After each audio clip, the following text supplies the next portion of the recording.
waving at Reese. Hopefully he's ready to go live. Good morning, everyone. My name is Phil Anderson, and I'm running for United States Senate, and this is a rally for peace and liberty. But why are we here today, and why are we on this spot? Because we're right across from Tammy Baldwin's office, and she has had a tremendous effect and voted a certain way on peace issues, and we're going to review those today, and we're going to review my positions, and we're going to talk about why peace and war, why the war machine is the ultimate corruption. I don't know if you guys remember history at all back in the 1960s, but on October 22nd, 1963, John F. Kennedy signed an executive order to bring all the troops home from Vietnam. He had found out that 73 people had died there. There were only maybe 1,500 troops there at the time, and that was too many for him. Too many Americans died in Vietnam even that early. Exactly 1 month later in Dallas, he was shot and killed. Fast forward to 1967. Martin Luther King Jr., after campaigning mostly for civil rights for his entire career, started to talk about the war in Vietnam. At that point, he was no longer welcome at the Johnson White House. He was excluded. And about a year after that, after giving his famous sermon in New York, he was shot to death. In 1968, John F. Kennedy's brother, Robert F. Kennedy, was campaigning for president on ending the war in Vietnam. He was shot to death at a hotel in Los Angeles. The ultimate corruption is that our nation, with our tax dollars, our blood, sweat, tears, our children, our friends, our neighbors, are being sent off to war and made to pay for war, all based on lies.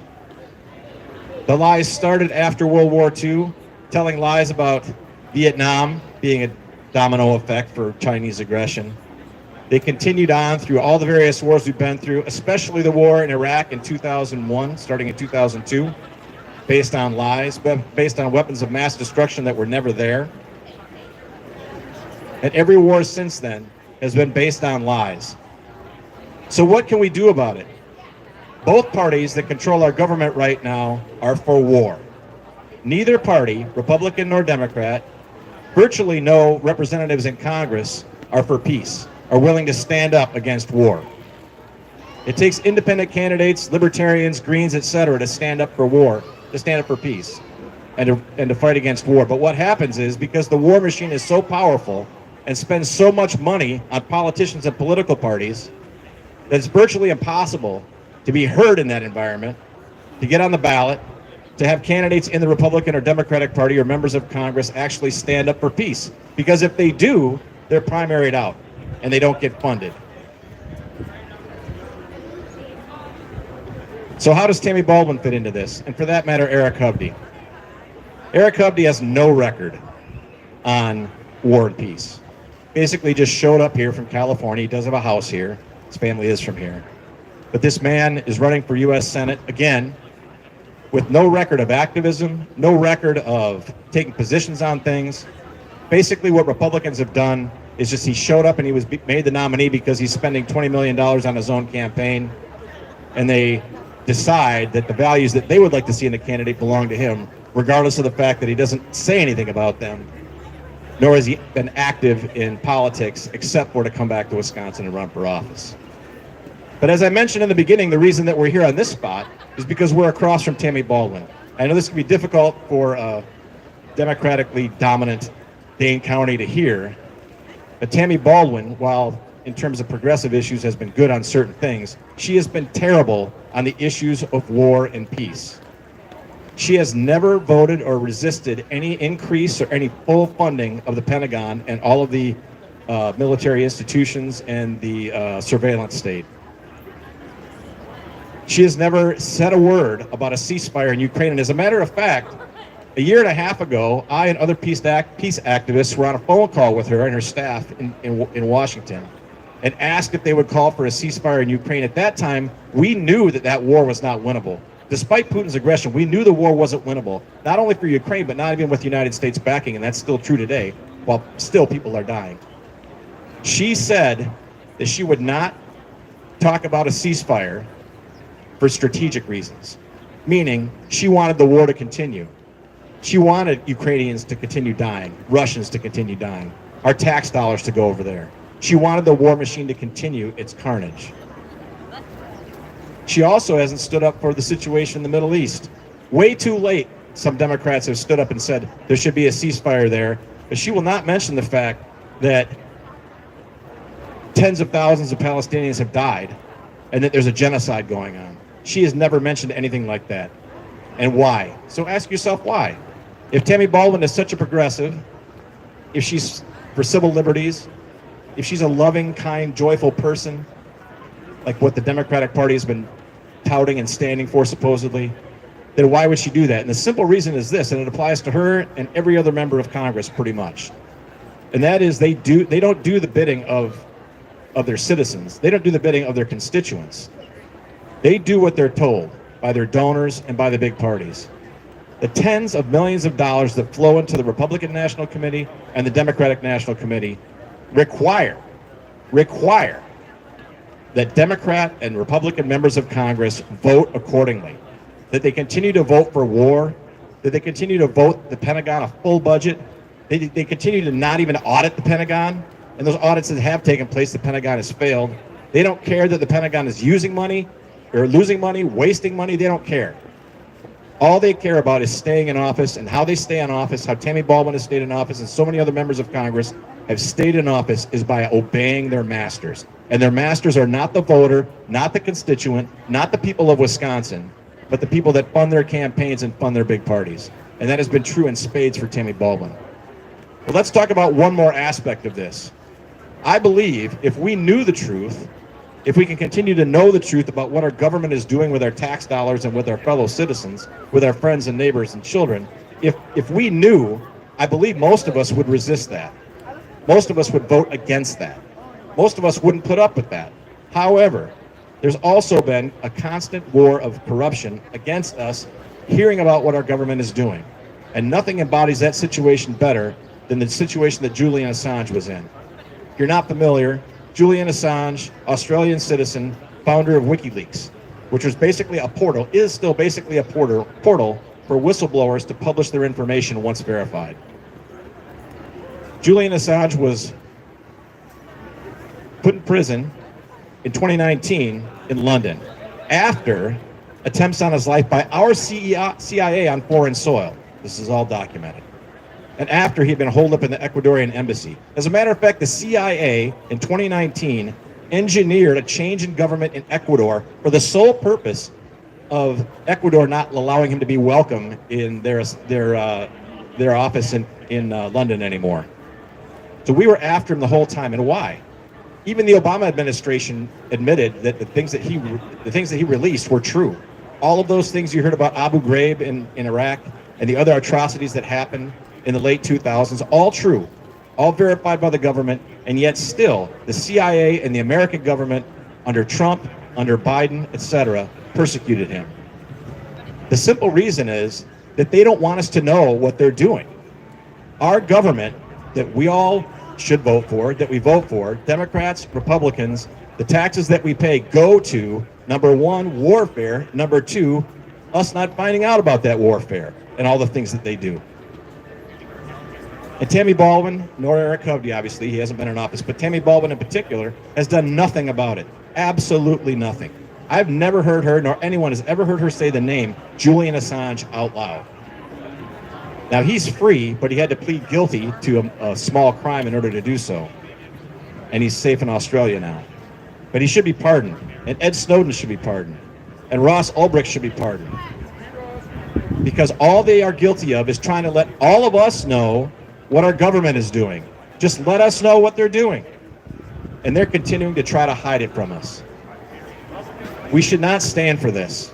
This is the ultimate corruption. When they take your money and they take people out of our communities to fight for things that aren't true, that aren't real, that are based on lies, and then cover it up to the point where they'll kill people to cover it up.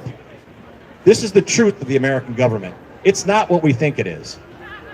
There isn't representative government working right now. All that happens is we vote in this sort of charade of an election for people that tell us what they're going to do or what they've done, both of which are usually lies. We send them to Washington for them to obey their masters, the real masters. which in this case is Northrop Grumman, Lockheed Martin, Raytheon, et cetera, who funnel tons of money into the big political parties. And it doesn't matter Republican versus Democrat. Both parties do the same thing. Both parties operate the same way. You think you're going to vote or have voted for this election on November 5th for candidates that stand for something, or that there's differences, vast differences between Republicans and Democrats. But in fact, they're just sponsored by the same well-funded lobbies in order to keep the warfare state going and in order to continue to hide it.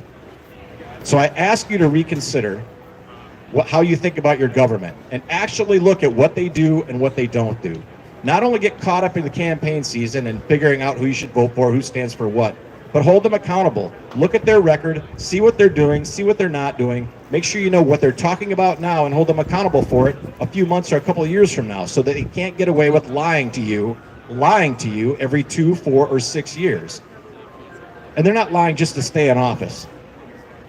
They're lying because they're paid to, and they've agreed to be paid to lie. So Tammy Baldwin, fuck you. Eric Hubney, fuck you. Pardon my French, I'm sorry. You can have your First Amendment, but not on my family. Agreed, sorry. I'm very passionate about this, but I apologize, that was out of line.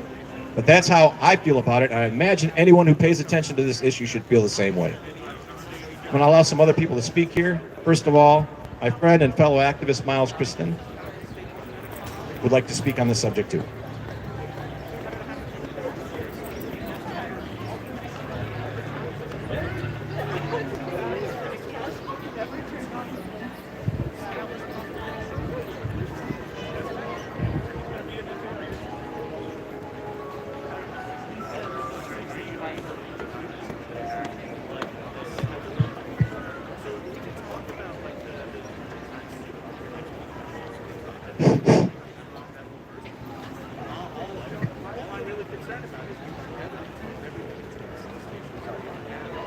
I highly recommend you take a look on State Street and notice how many people on State Street, how many homeless people there are living on State Street.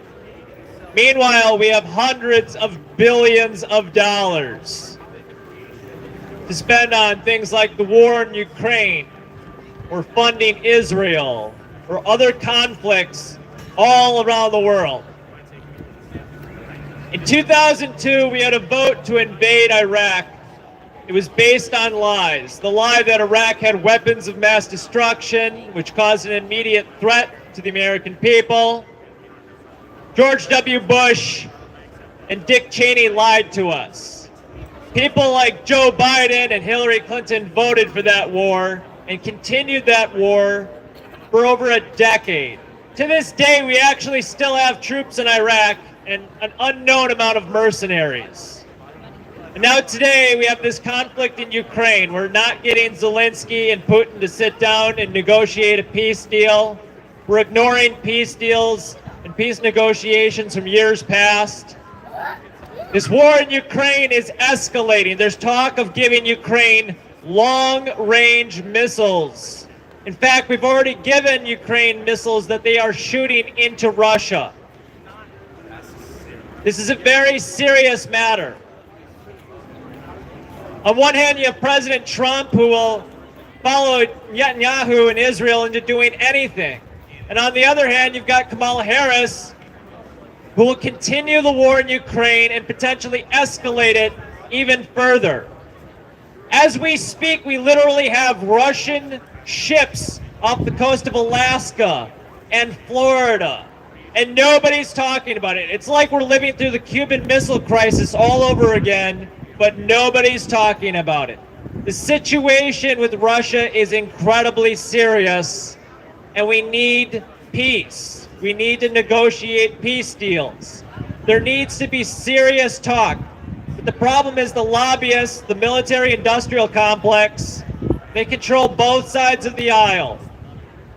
Even our most progressive people like Bernie Sanders or Tammy Baldwin will spend hundreds of millions and billions of dollars on things like the F-35. This is a very serious issue.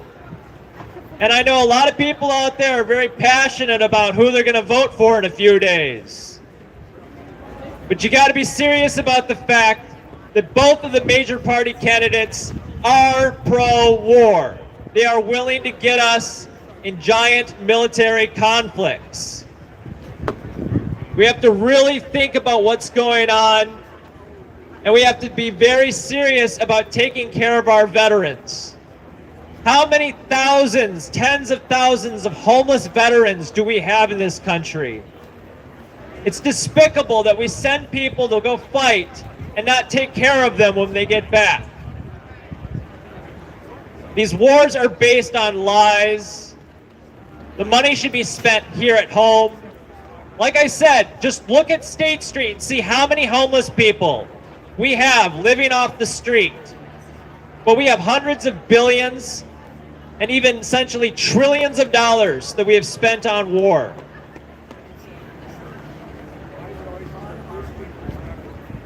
That's pretty much all I have.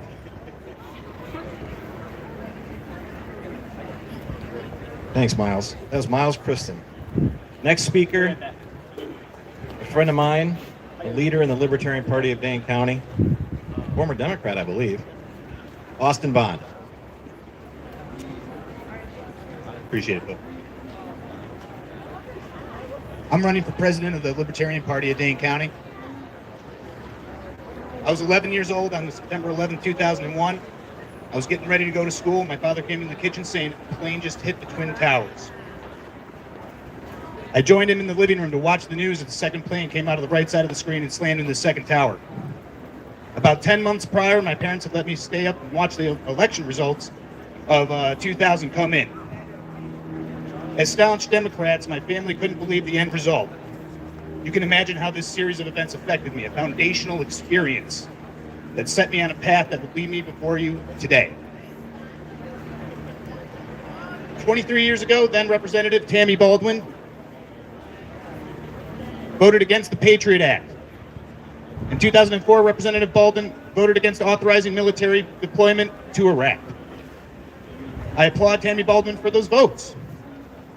However, in 2011, Baldwin voted against banning American armed forces from deployment in Libya, setting up the September 11, 2012 Benghazi attack, killing 4 Americans. Fast forward to today, Senator Baldwin has voted to keep the war machine turning, authorizing hundreds of billions in funding for 2 wars. The first, taking Vladimir Putin's bait in Ukraine, a desperate attempt to draw us into another expensive quagmire at the expense of his own citizens, drawing us closer and closer to a debt and currency crisis. The second, Benjamin Netanyahu's reactionary crusade to exterminate the Palestinian nation, again at the expense of his own people, triggering a rise in rank anti-Semitism. Benjamin Netanyahu is a traitor to the memory of those who perished in and survived the Holocaust. I'm sick of paying for him. All of this reckless war spending only feeds the inflationary beast that relentlessly robs my generation of economic opportunity and dignity. The hopeless outlook for our future is palatable.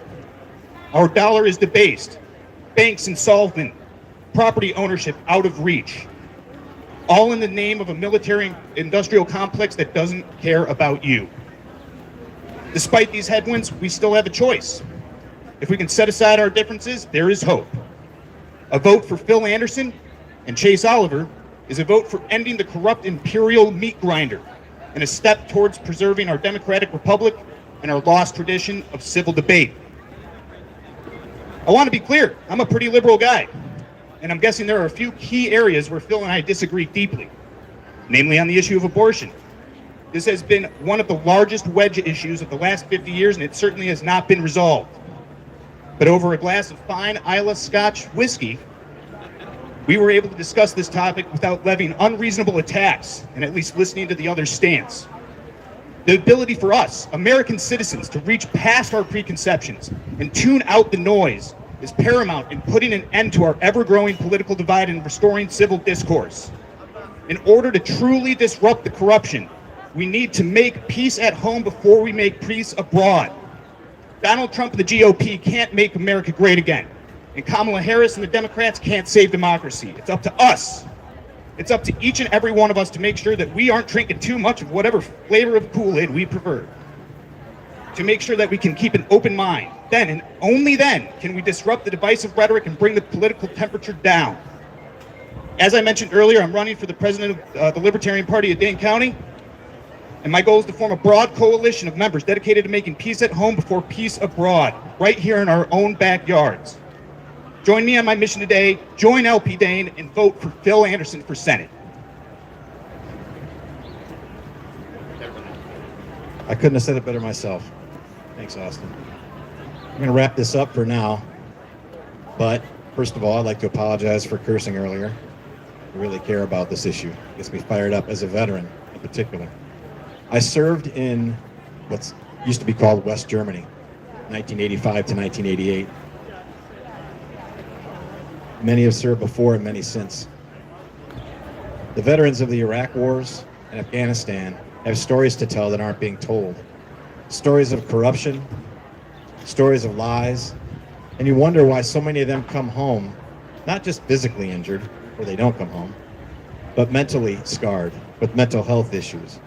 Because so many, including some people that are dear to me, went over there to fight, signed up after 9/11, signed up later, and all they wanted to do was serve their country. They believed that we were under attack, that there was a threat, that there were weapons of mass destruction in Iraq. They believed everything the government told them, and they went over there and found out that it wasn't true. And they were offering their lives, and not just their lives, but their time with their families and their kids, time away from their jobs, time in a foreign land that they were unfamiliar with, time spent risking their life, not knowing on any particular day if they would live to the end of it. They did all that, and they found out it was a lie, an absolute lie. And the same for veterans of Vietnam and other conflicts as well. They come back and they come back ill because they've been forced basically at the barrel of a gun to live a lie. And I don't know how any of you who are listening right now, I don't know. I'm not criticizing necessarily, but I don't know how anyone who's listening to what I'm saying, or anyone who's paid attention to the facts of the wars that we've been involved in, can vote for Democrats or Republicans anymore, most of them anyway. Because the Democrats and Republicans, including Tammy Baldwin and Eric Hovde, is lined up to take the same position, have consistently voted for war, have consistently voted for lies, have consistently voted for hiding the truth every single time, without exception. And those of you walking by, you're from Madison, you're from Dane County, you're from around Wisconsin, wherever you're from. I urge you at least, if you wouldn't consider voting for me, which I understand, I'm a libertarian, that's not everyone's cup of tea. But at the very least, look into other candidates and look into the record of the person, not just what they say or the rhetoric of what they're talking about. Don't just vote on them for the things that they do talk about, but vote on them for the things that they promised to do and failed to do, or didn't talk about, then did. The things that they told the truth about, the things that they lied about, the things that the people they take money from, and how they vote. I'm going to tell you a brief story about how your government works. This is from a New Yorker magazine article.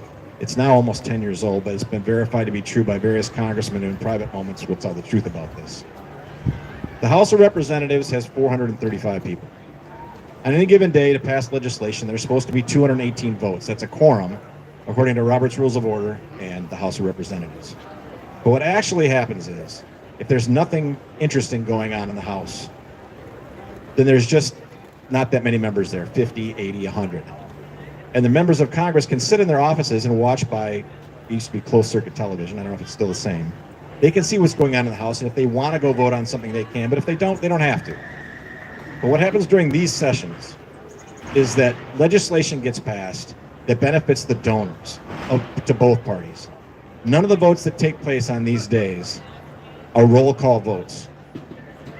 They're all by acclamation. And it's all because the things that they're voting on are tax loopholes, giveaways, handouts, earmarks, whatever, for those donors that give money to both big parties. So they don't need the whole House there. Thomas Massie, who is a Republican House of Representatives member from Kentucky, regularly goes over there and requests a roll call vote. And what that does is It means that they have to take a roll call, which would reveal not only is there not a quorum there, but then all of those representatives' votes would have to be on record. And they don't want that because they're voting for stuff they said they never would vote for. So he foils that. So they withdraw the bill and it gets voted on later. That's how your government works. You can talk to anybody. You can ask Tammy Baldwin, or you can ask Mark Pocan, our member of Congress currently now. And they'll tell you the truth, if they tell you the truth. And they will say that they are regularly forced to vote on legislation that they haven't read. They haven't read it. And as we all know, too, a lot of this legislation isn't even named for what's in it. I'll give you an example. The Inflation Reduction Act had so much government spending in it. And government spending is what causes inflation. It's what causes an increase in the money supply. That act is called the Inflation Reduction Act, and it specifically and purposely creates inflation. And members of Congress had to vote on it before they even read it. They had to vote on Obamacare before they read it. The Infrastructure Act before they read it. They're not reading it. They're not listening to you. They're not getting feedback. They're not representing you. Your people in Washington do not represent you. There is no factual dissent to that idea. They're just not. They just don't. And not by choice or necessarily because they're corrupt, but they belong to a system. They participated in assent in a system that is run from the top down. And that is the donors write the bills. The bills are handed to the Republican National Committee and Democratic National Committee. They make sure those bills pass with minimal revision, with minimal dissent. And even now, and this was enacted in 2016 by then Speaker Paul Ryan, you can't even amend a bill on the floor of the House anymore that has spending to do with it. So even if your congressperson were honest and legit, which they're not, but even if they were, they couldn't change anything on the floor of the House. That's a rather long story to tell at a rally when people are walking by. However, it just demonstrates, one among many, that the people that are supposed to be representing us in Congress do not and will not, because they're paid not to. And the things that they do, they will hide from us purposefully, even to the point of killing people to avoid being outing the government for what it does.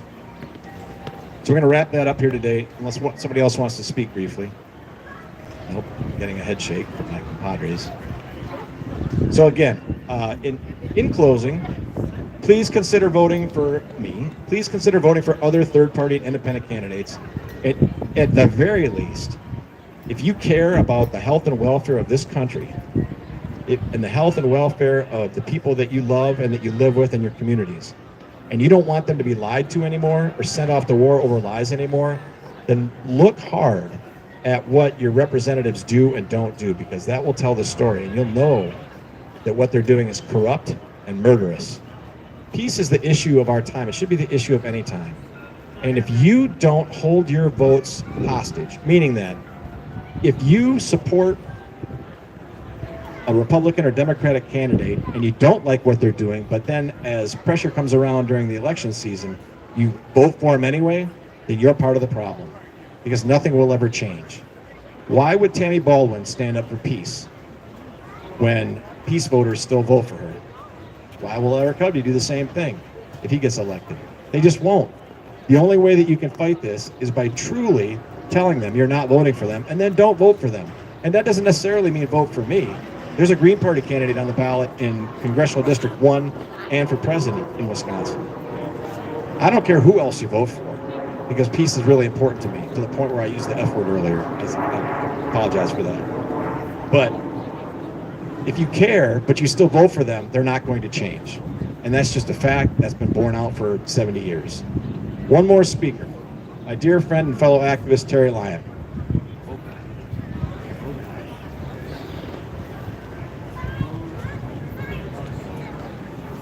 Thank you, Phil. As Phil said, my name is Terry Lyon. I ran for office in 2020, much with the same mindset that Phil has, to try to put an end in the two-party or uniparty corruption that we have in this state and also in this country. We hear a lot of people complain about Republicans. We hear a lot of people complain about Democrats. The popularity of both parties is 87% or disapproval, but yet they continue to get voted in. And why is that?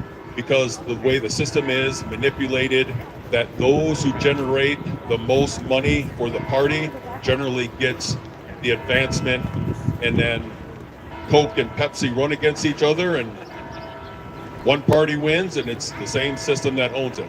Now, as we talked about here about the corruption, think about this. How many times have we heard a politician, we'll use the federal government, they get voted in, they have a salary of $178,000 a year. 5 years later, 6 years later, they're worth multiple millions of dollars. And yet we struggle with prices going up, and yet they're worth more and more and more the many years that they're in office. And then, as Phil has talked, and other speakers here have talked as well, where they will vote for their masters, the military-industrial complex, where in this country, we will have politicians stand and prey on the patriotic hearts of men and women to send them to foreign countries to fight their wars. And then when they are physically, mentally damaged, they will come back, and then we get to watch commercials with Mark Wahlberg and other musicians, Hollywood actors, saying that we should donate the price of a cup of coffee a day to take care of these men and women, when the United States military budget is more than the next 7 countries underneath us combined. And our government can't take 5% of that to take care of the men and women that they have preyed on, to send overseas, to lose arms, to lose legs, to be burned severely, time away from their family. If you look at the divorce rate of those in the military, it's higher than that of non-military marriages. And what does the government do? See you later. Yeah, we'll give you a couple little benefits here with the VA, but you're going to have to jump through this hoop, jump through this hoop, jump through this hoop, because that's how much we care about you after you come back and put your body and your mind on the line for the military-industrial complex benefit. That is the country that we live in. And I know it's hard for people to accept that, because we live in the United States. The United States is the greatest country there is. There's no question about that. But our politicians are corrupt. Our politicians don't care about the people. The only ones that they care about are the ones that fund their campaigns and write the big checks, and they bow down to those masters to continue to keep that funding in. Thank you very much for your time. I hope you enjoy the rest of your day. That was awesome. I keep threatening to wrap up, but I think we will now. It's just my final comments. I'm going to repeat because people are walking around the square and they haven't heard the whole message, but I'm going to boil it down to this. Your government lies to you. They cover things up. They send us to war over lies. It's all a big scam to keep you fooled, to keep us contributing money to that, and to keep electing politicians to office who will cooperate with that. So again, I encourage you to look at third-party candidates, look at independent candidates, consider voting for somebody else other than Democrats and Republicans who continually lie to us and take us to war. There's lots of options available. I'm one of them for United States Senate.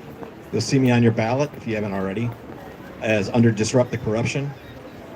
Please consider voting for me. But also, for president, for Congress, for whatever other offices you're voting for, please consider voting for people that are willing to look at the hard facts about what the government actually does and do something about it, and not brush over it with lies, rhetoric, expensive ad campaigns, so that they can fool you into believing that you're voting for something that you're actually not. Thank you very much for listening. Again, I apologize for swearing earlier. I'm very passionate about the issue of peace. But please consider, if you haven't voted already, voting for me on November 5th, or voting for, at least considering third-party or independent candidates. Thank you.